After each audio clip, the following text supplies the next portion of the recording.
जोहार, नमस्कार, जय धर्मेश। आज हम लोग झारखंड के एक ऐसी समस्या के बारे बात करेंगे, जिसका समाधान सरकार के पास है, ना कार्यपालिका के पास है, ना विधायिका के पास है, ना ही न्यायपालिका के पास है।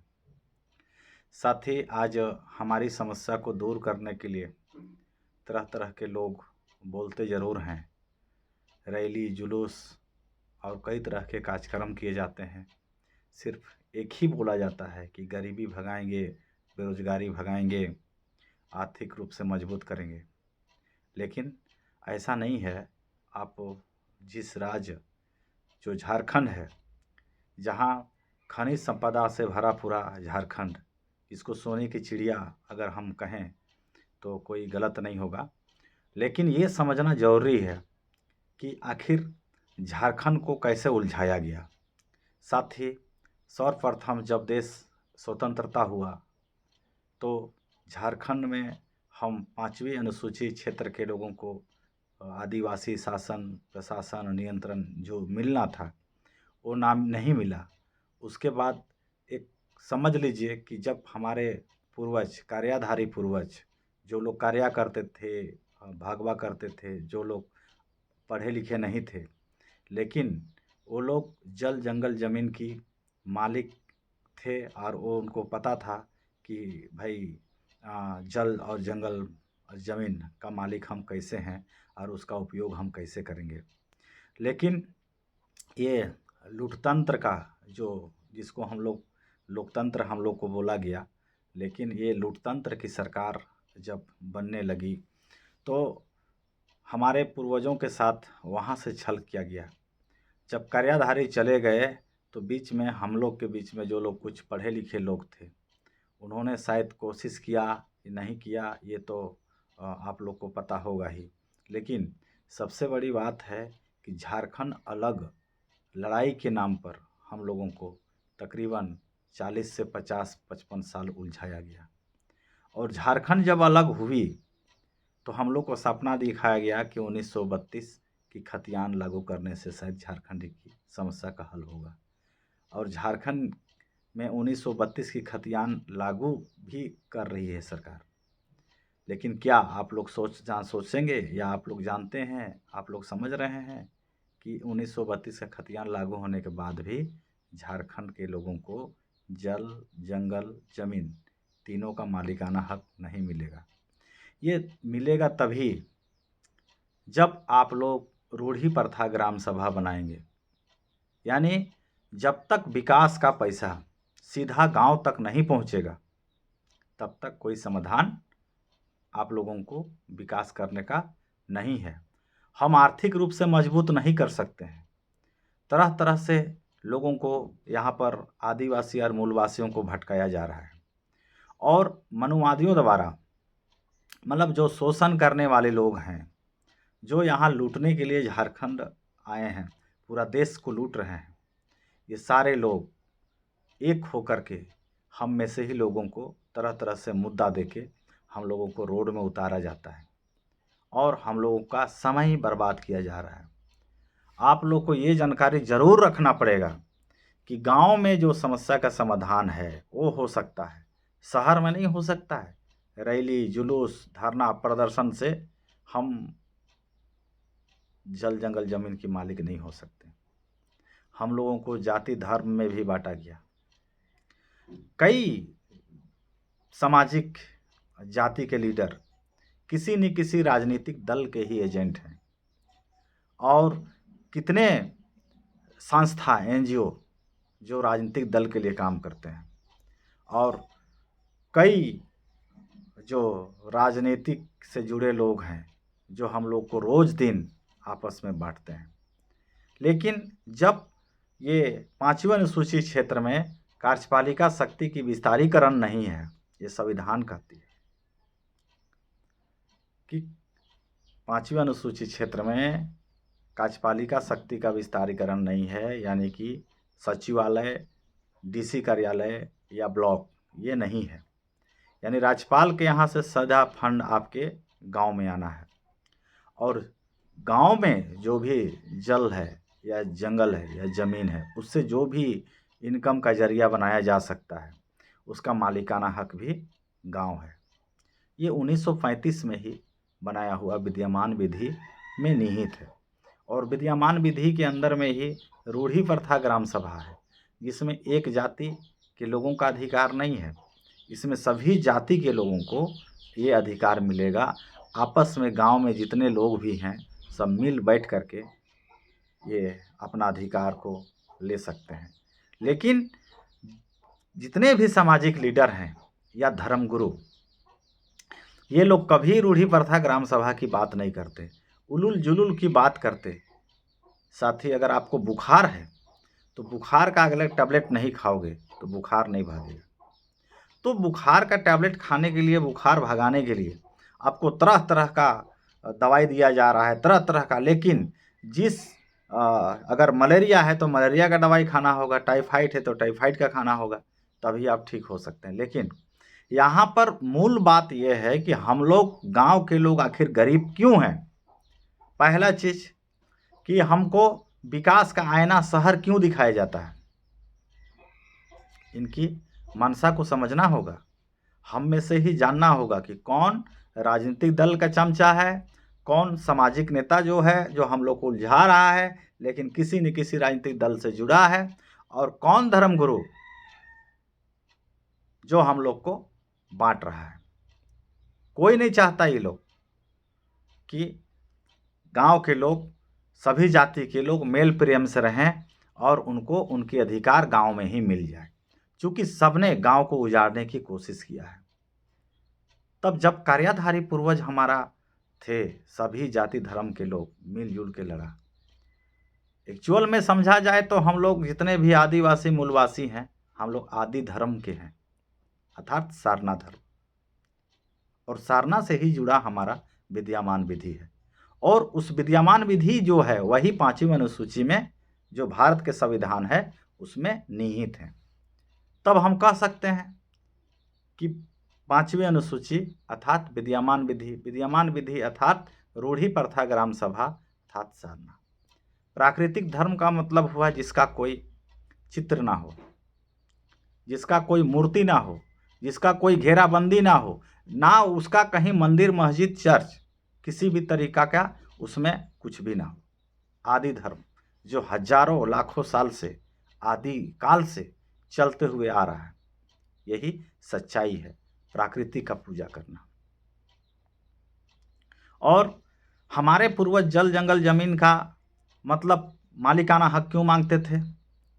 जल का जरूरत था उनको खेती करने के लिए, इसलिए जल के बारे में बहुत अच्छी तरह से जानते थे। जमीन, इसलिए वो जमीन का मोल रखते थे साथी, क्योंकि जमीन को उन्होंने जंगल को काट के, बंजर जमीन को काट के, ढोढ़ा ढोढ़ी हर जगह को उन्होंने खेती योग्य जमीन बनाया कि हम अन्न पैदा करेंगे, और काफ़ी मेहनत किया। जंगल का पत्ता कंद मूल खा के खेत बनाए, और उनका मोह, उनको पता था कि मेरा आने वाला पीढ़ी इसी जमीन से अन्न उपजा के जिएगा। उस समय वस्तु विनिमय प्रणाली थी साथी, सामान के बदले सामान। उस वक्त मुद्रा विनिमय प्रणाली नहीं थी, और हमारे पूर्वज जितोड़ मेहनत करके हम लोगों के लिए खेत खलिहान बनाया। और देखिए, अनपढ़ थे, अशिक्षित थे, लेकिन बुद्धिमान कितना थे कि एकड़ों एकड़, 10 एकड़, 20 एकड़, 50 एकड़, सैकड़ों एकड़, हजारों एकड़ जमीन उन्होंने हम लोग के लिए बनाया। आज उस जमीन को हम लोग बचा नहीं पा रहे हैं और जाति धर्म में बट के एक दूसरे से लड़ रहे हैं। जब तक हम अपने अंदर से ईर्ष्या, द्वेष, लोभ, लालच और भय, ये 5 चीज़ जो हमारे दुश्मन स्वयं है, हर व्यक्ति का दुश्मन है, इसको जब तक हम नहीं निकालेंगे अपने शरीर से, तब तक जल जंगल जमीन का रक्षा हम नहीं कर सकते। और जल जंगल जमीन की रक्षा शहर में रह के हम नहीं कर सकते। शहर विकास का जो आईना दिखाया जाता है, यही हमारा विनाश का असली कारण है। अगर सरकार को, राजनीतिक जितने भी लीडर हैं, नेता हैं, या फिर जितने भी धर्मगुरु हैं, अगर वाकई में विकास चाहते हैं तो राज्यपाल के यहाँ से सीधा फंड गांव, प्रत्येक गांव को दिया जाए। जो संविधान में है। चूँकि हम ये सब इसलिए मांग करते हैं कि देश संविधान से चलती है, दादागिरी से नहीं। और हमारे साथी हम लोगों ने लगभग 8 महीने से राजभवन में सत्याग्रह पर बैठे हैं। इसके बावजूद सरकार नहीं सुन रही है। सभी लोगों को पता है कि संविधान में रूढ़ी प्रथा ग्राम सभा में ही ताकत है, और जो भारतीय संविधान में लिपिबद्ध है। लेकिन इसकी बात ना करके, ग्राम सभा बनाने की और बात ना करके, गांव में सारा सुविधा नहीं देने के बात करके, लोग तरह तरह के प्रोपेगेंडा, हम लोगों को बेरोजगारी दूर करने के नाम पर, हम लोग का कुपोषण दूर करने के नाम पर, हम लोगों को शिक्षित करने के नाम पर, हम लोगों को स्वास्थ्य सुविधा के नाम पर, हम लोग के रक्षा के नाम पर, मतलब सरकार का हजारों विभाग, हजारों योजना इसलिए बनाए कि सिर्फ हमको विकास का आईना दिखाएंगे और सारा बटोर के ले जाएंगे। बहुत चिंता का विषय है। आज ज़रूरत है आप सभी को एक होने का। और सबसे पहले संविधान पढ़िए, 5वीं अनुसूची को विशेषतर पढ़िए, विद्यमान विधि को जानिए, जो रूढ़ी प्रथा परंपरा कस्टमरी लो, जो हर गांव में रहने वाला हर व्यक्ति को पता है। लेकिन सिर्फ एक दिन प्रत्येक बृहस्पतिवार को अपने गांव में 1 घंटा बैठ के ही हम लोग सारा समस्या से निजात हो सकते हैं। यानी आपको रोजगार ढूंढना नहीं पड़ेगा, आपको स्वयं आपके गांव में रोजगार मिल जाएगा। आपके गांव में किसी तरह का कोई लड़ाई झगड़ा नहीं होगा जिसका समाधान आपको गांव में ही हो जाएगा। कोई भी बीमारी का समाधान आपके जंगल जड़ी बूटी से ही आपके गांव में हो जाएगी। हम लोग थोड़ा सा भटक गए हैं, जैसे पढ़ते जा रहे हैं हम लोग मानसिक रूप संतुलन खोते जा रहे हैं। आप देख लो ना, कितने लोग आईए बीए एमए डिग्री डिप्लोमा नहीं किए हैं क्या, फिर भी हम पढ़ाए जा रहे हैं। नौकरी किसी को मिल नहीं रहा है। एक सरकार नौकरी देने की बात करती है तो एक सरकार की संपत्ति को ही बेचने का काम करती है। तो 2 साल 3 साल के लिए हम लोग नौकरी करना चाहते हैं 2000 4000 में, और जब हमारा करोड़ों एकड़ों एकड़ जमीन एकदम वीरान पड़ा हुआ है, जबकि जमीन से ही हमको सारा इनकम का जरिया हो सकता है। सिर्फ एक कानून जो आपको ग्राम सभा में बनाने पड़ेंगे, और वो है एमएसपी गारंटी कानून, न्यूनतम समर्थन मूल्य। साथ ही जिस समय हम 4 आना धुसका खाते थे, समोसा खाते थे, उस समय भी धान का रेट 10 रुपये था, और आज जब धुसका का दाम 10 रुपया हो गया तो भी आपका धान का दाम 12-13 रुपया ही है। अभी समय में धान पैदा होगा, देखिएगा धान का दाम कैसे लोग लेते हैं। तो गांव के लोगों को हर कोई ने बर्बाद करने का ही रास्ता दिखाया। हर ने लूटा, किसने नहीं लूटा? कौन धर्मगुरु नहीं लूटा, कौन राजनेता नहीं लूटा, और कौन समाजसेवी नहीं लूटा? हाँ, ये बात सच है कि कुछ समाजसेवी संविधान को नहीं जानते थे, जिनका दिल से इच्छा था कि हम समाज का सेवा करेंगे। संविधान नहीं जानने की वजह से उनका समय बीत गया। लेकिन अब जगने की ज़रूरत है। आप संविधान पढ़िए, हमको यहाँ वहाँ भटकने जाने की ज़रूरत नहीं। अपने अपने गांव में सिर्फ हम 1 घंटा बृहस्पतिवार को सिर्फ बैठें और हम लोग का समाधान है।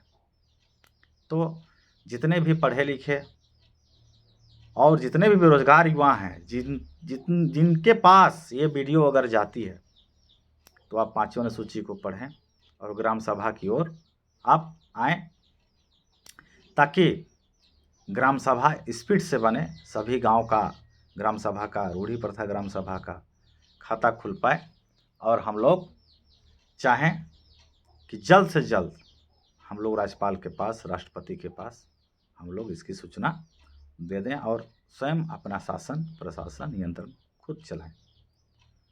ये घबराने की ज़रूरत नहीं है। आप सोच रहे हैं ना कि मैं पढ़ रहा हूँ, एमए कर रहा हूँ, बीएड कर रहा हूँ, डॉक्टरी की पढ़ाई कर रहा हूँ, कुछ फ़ायदा नहीं होने वाला है।